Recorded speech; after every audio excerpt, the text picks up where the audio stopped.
Nabi salam alaika, ya Rasul salam alaika, ya Habib salam alaika, salawatullah alaika, ya Nabi salam alaika, ya Rasul salam alaika, ya Habib salam alaika, salawatullah alaika.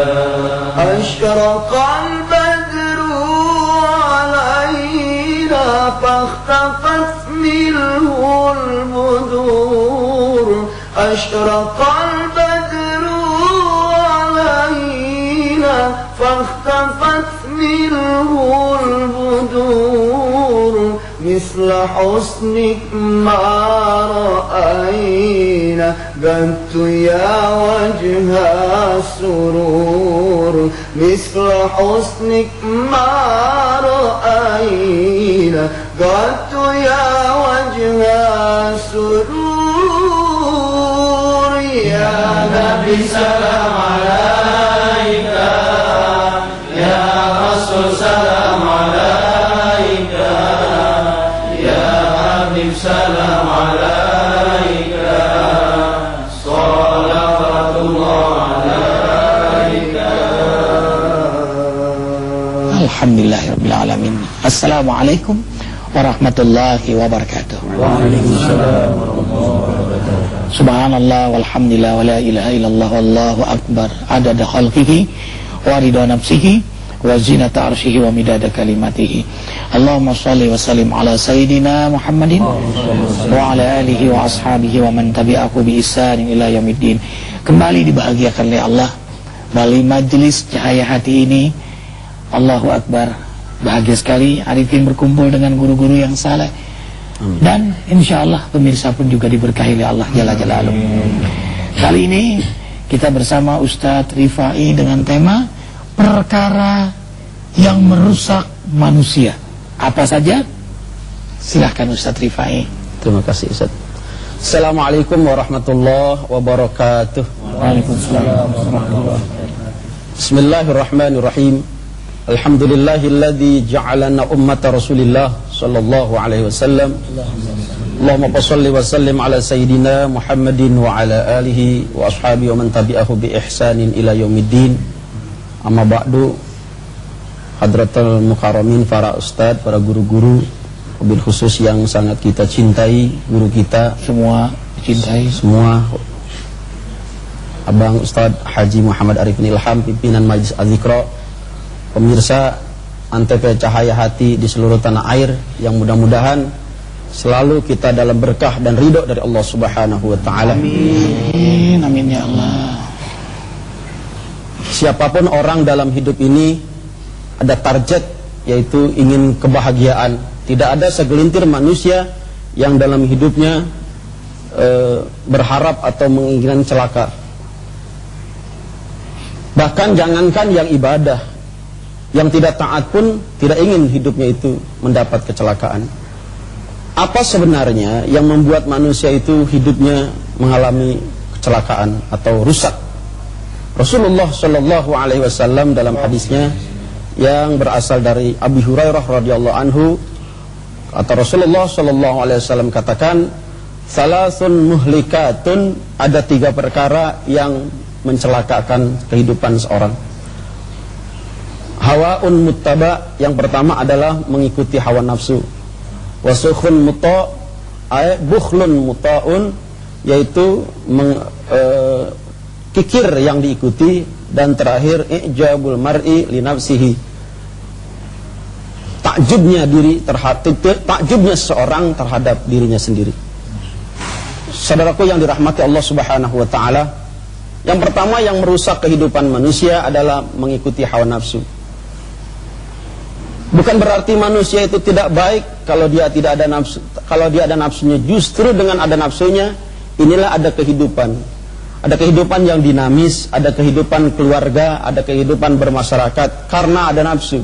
Justru kadang-kadang nafsu inilah yang membuat manusia akhirnya masuk ke surganya Allah Subhanahu wa taala. Karena dengan nafsu itu banyak manusia mempunyai keinginan-keinginan. Cuma yang permasalahan adalah kalau nafsu ini terus diikuti, ada nafsu yang memang cenderungnya mengajak manusia untuk melakukan kejahatan. Allah Subhanahu wa taala jelaskan itu dalam Al-Qur'an, inna nafsa la ammaratum bisu illa man rahibar rabbi. Sungguh nafsu itu cenderung mengajak ke manusia kepada kejelekan kecuali orang-orang yang diberi kasih oleh Allah Subhanahu wa taala.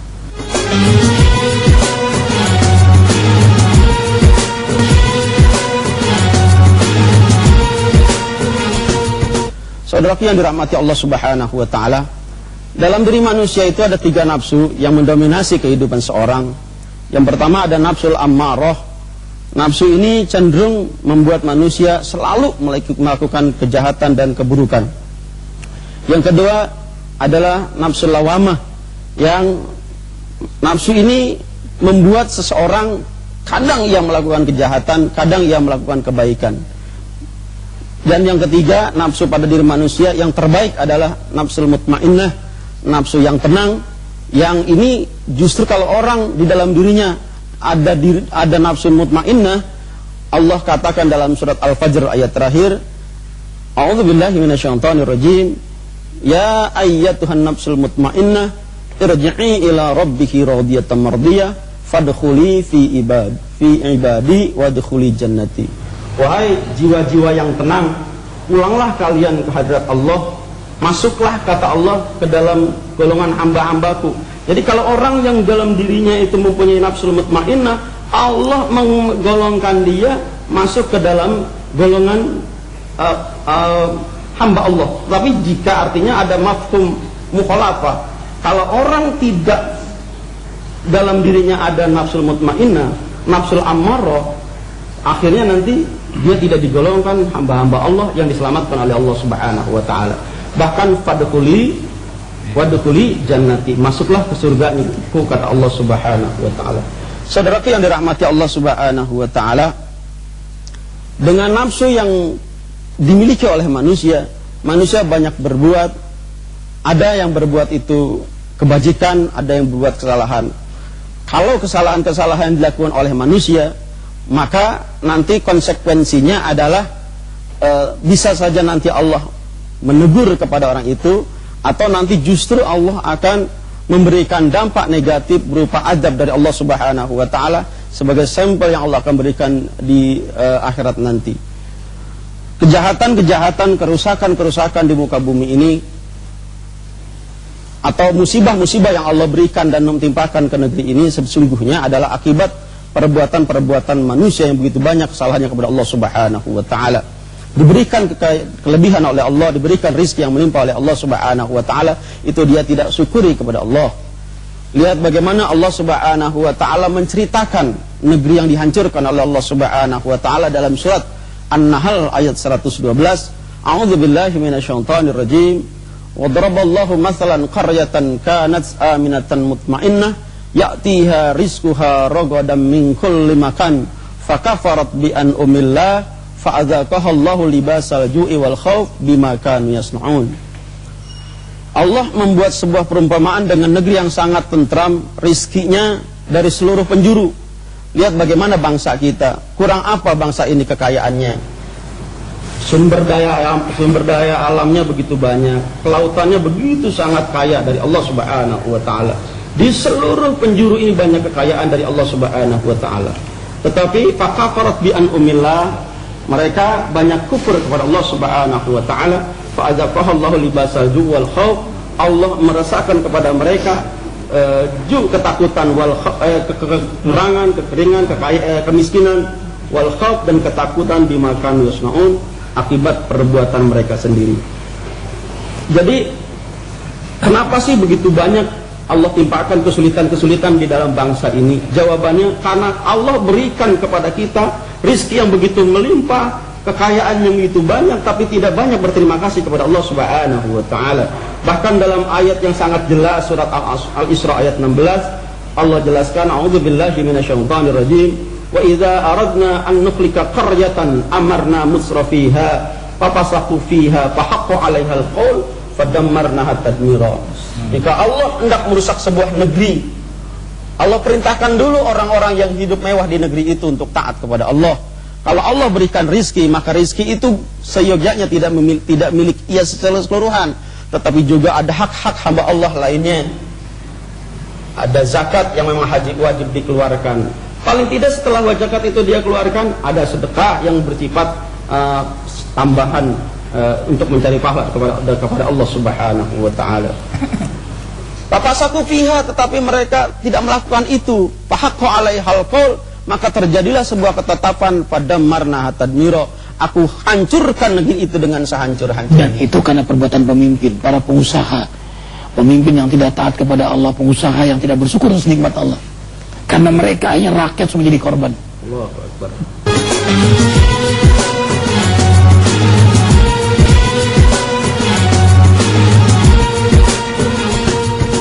Pemirsa di seluruh tanah air yang saya cintai, kerusakan-kerusakan yang timbul bukan perbuatan secara keseluruhan manusia di bumi ini, tetapi ada beberapa gelintir manusia yang berani durhaka kepada Allah Subhanahu wa taala. Di hadis Rasulullah sallallahu alaihi wasallam mensinyalir, "Ma min qaumin yakunu fihim rajulun ya'malu bil ma'asi wa yaqdiruna ay yughayyiruhu fala yughayyirunahu illa 'ammahumullahu bi'adzabin qabla ay yamutu." Tidak ada sekelompok manusia satu maksiat kepada Allah, yang lain sekelompok itu membiarkan saja kemaksiatan terjadi, illa 'ammahumullahu bi'adzabin qabla ay yamutu, kecuali pasti Allah akan ratakan dengan azab Allah sebelum semuanya diwafatkan oleh Allah Subhanahu wa taala. Jadi jelas kalau bangsa ini banyak kesulitan, atau minimal keluarga kita banyak kesulitan kita mencari rezeki, kesulitan kita mendidik anak keluarga kita. Introspeksi bersama, jangan-jangan ada di antara segelintir keluarga kita yang berani durhaka kepada Allah Subhanahu wa taala. Qalu ta'irukum ma'akum ain dzukirtum bal antum qaumun musrifun. Ya Allah, jadi kemalangan-kemalangan terjadi itu karena memang olah kamu sendiri, perbuatan kamu sendiri. Mungkin karena perbuatan masa lalu, akibatnya sekarang paru-parunya hancur ya, karena udah sekian lama dia merokok. Mungkin cuma bagian kecil-kecil, sehari kan sedikit, nggak terasa tuh. Dagang nggak jujur, nggak ketahuan sih. Tapi lama-lama kita orang tahu, orang nggak beli lagi. Pongah, sombong, nggak suka. Itu memang karena perbuatannya. Dan tadi yang menarik, hawa nafsu tadi bisa membuat ke neraka, bisa membuat ke surga. Emang benar itu. Iya. Kita bisa mengendalikan saat ada peluang berzina, ada kesempatan nih, apalagi terbuka banget di negeri ini, apa aja bisa di negeri ini. Peluang korupsi ada, kesempatan ada, tapi kok nggak dilakukan karena takutnya kepada Allah. Wa man taraka syai'an lillah awadallahu lahu khairan minhu. Siapa yang meninggalkan sesuatu karena takutnya kepada Allah dan ingin selamatnya di akhirat, maka Allah berikan sesuatu yang membahagiakan dia di dunia, apalagi di akhirat. Ya, terus yang kedua tadi, yang kedua yang mencelakakan kehidupan umat manusia adalah hawaun bukhlun muta'un. Artinya kikir yang diikuti. Kenapa bahasanya kok kikir yang diikuti? Karena seyogyanya manusia itu semuanya mempunyai potensi untuk kikir, untuk pelit. Kenapa?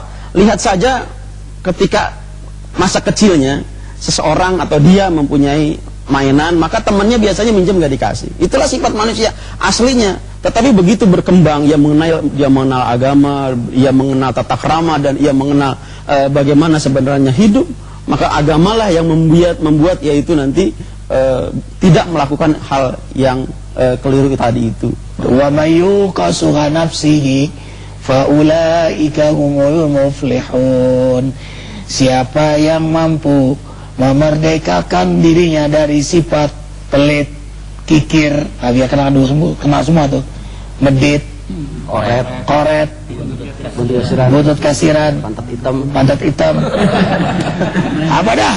Dia mampu memerdekakan semua itu, maka mereka termasuk orang-orang yang sukses. Karena pikir itu penyakit.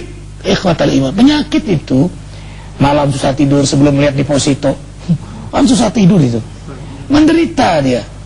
Allahu Akbar walillahil hamd. Ternyata orang dermawan itu bahagia sekali ya. Tapi sayang terbatas waktu. Yang terakhir tadi bangga diri itu padahal yang paling berbahaya itu. Orang dibuat malas, begitu rajin, riya. Sekarang sudah nggak ingin dipuji, diam-diam dia bangga diri. Orang lain nggak lihat tahajud nangis-nangis.